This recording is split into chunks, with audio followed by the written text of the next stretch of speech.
हरिओम. मी doctor सौ पूजा प्रसाद सावंत, राहणार सावंतवाडी, सावंतवाडी उपासना केंद्र.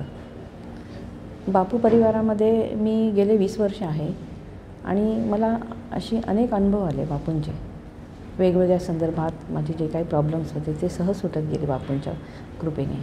ह्या सगळ्या अनुभवांपैकी एक मला सध्याच अगदी हल्ली घडलेला एक अनुभव चांगला तो मी सांगू इच्छिते आता सध्या, आणि तो माझ्या मुलाच्या करिअरच्या रिलेटेड आहे. माझा मुलगा आता सिव्हिल इंजिनिअरिंग पूर्ण झालं त्याचं, उमेश म्हणून त्याचं नाव आहे. आणि सिव्हिल इंजिनिअरिंग झाल्यानंतर त्याचं असं होतं की मी UPSC किंवा MPSC ह्या एक्झाम्स देईन आणि ह्याच्यातून मी काहीतरी अचिव्हमेंट्स करीन ह्या संदर्भात. ते लहानपणीपासून त्याने बरेचसे त्या संदर्भात कोर्सेस केले आणि त्याला काही झालं तरी त्या थ्रू UPSC MPSC क्रॅक करायचीच होती, म्हणून त्याचा अभ्यासही पूर्वीपासूनच चालू होता आणि होपफुली तो करतच होता. पण कुठेतरी सिव्हिल इंजिनिअरिंग झाल्यानंतर कसं असतं, हे कॉम्पिटेटिव्ह एक्झाम्स वगैरे आपल्याला म्हणजे कसं किती काय म्हणजे आपल्या स्वतःचं माहीत नसतं की बाबा आपण खरंच ह्याच्याच पाठीमागे राहावं का अभ्यास करत, का आणखी दुसरं पण आपलं फ्युचर सेव्ह करण्यासाठी आणखी काय करावं. ह्याच्यात आमची खूप द्विधा मनस्थिती होती. तर आपण सुचितदादांकडे जाऊया मी म्हटलं त्याला. तर तोही तयार झाला, कारण त्याला स्वतःलाही हे होत होतं की बाबा खरंच मी कॉम्पिटेटिव्ह एक्झाम्सचा अभ्यास करायचा की आणखी दुसरं काहीतरी फ्युचर सेव्ह करायचं, म्हणजे MTech करायचं किंवा काय करायचं आणि मग ह्या अभ्यासाच्या पाठीमागे जायचं. हा त्याच्याकडे विषय मोठा होता, माझ्याकडेही तेच होता की आता काय करायचं. मग आम्ही सुचितदादांकडे गेलो आणि बापूंना मी बऱ्याच वेळा प्रश्न विचारला. मग सुचितदादांकडे गेलो. सुचितदादांना विचारलं की असं सुचितदादा की असं आहे आमच्या डोक्यामध्ये की आम्ही काय करावं. माझ्या मुलाने त्यांना सांगितलं की मला तर खूप इच्छा आहे की मी UPSC MPSC थ्रूमध्ये आणि त्याला खूप अपेक्षा होत्या की सुचितदादा एकदा म्हटलं की हां तुझं होणार म्हणून, तर नक्की बापू म्हटलं म्हणजे ते होणारच, असंच होतं त्याचं. आम्ही गेलो सुचितदादांकडे.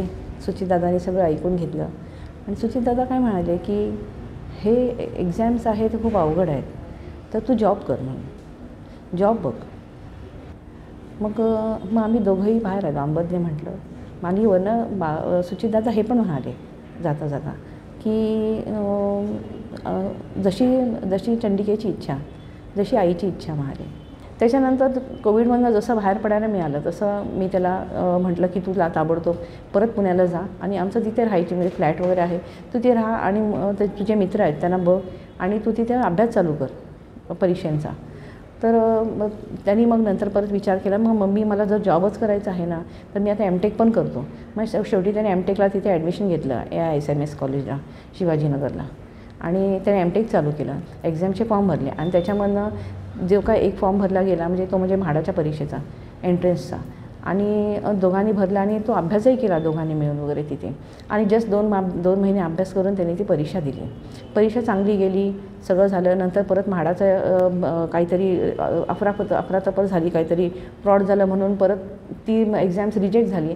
परत दुसऱ्यांदा घेण्यात आली म्हाडाची एक्झाम्स ती एंट्रन्सची, आणि दुसऱ्यांदासुद्धा त्याने 1 महिन्यानंतर परत परीक्षा ती दिली. आणि मी तर देवाला म्हणत होते बापूंना, बापू हे करिअरचं मला खूप टेन्शन आलं आहे, तुम्ही काहीतरी करा. त्याला पेपर खूप चांगले गेले त्याचे आणि आम्हाला असं होपफुल म्हणजे आम्ही एक्झाम्स द्यायची आणि सोडून द्यायचं असं विषय होता. नंतर त्याला रिझल्ट लागला त्या परीक्षेचा म्हाडाच्या आणि त्याच्यामध्ये तो मेरिटमध्ये आला मुलगा माझा. जवळजवळ 24,500 मुलांमधनं त्याचा 702 असा 782 काहीतरी नंबर होता त्याचा. आणि त्या मेरिटमध्ये आल्यानंतर रिझल्ट वगैरे घरी कळवण्यात आला, त्यावेळेला तो घरी आलेला. म्हटल्यानंतर मग मला पण होपफुल वाटायला लागलं की ह्याच्यातनं काहीतरी होईल, कारण ऑलरेडी म्हाडा म्हटलं तर गव्हर्मेंट जॉब आहे, सगळं आहे. आणि त्याच्यानंतर मग परत दुसरी एक्झाम असते ती त्यांची घेण्यात आली 1 महिन्यानंतर. त्याच्यामध्ये तो परत 100च्या आत आला, म्हणजे जवळजवळ 90 वगैरे असा नंबर आला त्याचा. आणि ह्या सिलेक्टेड मुलांना नंतर मग इंटरव्ह्यूसाठी वगैरे बोलवण्यात येतं. त्याप्रमाणे त्यांना इंटरव्ह्यूला बोलवण्यात आलं आणि अगदी म्हणजे त्याला म्हणजे मला पटणार नाही असं, म्हणजे खूप अवघड असते परत सगळं.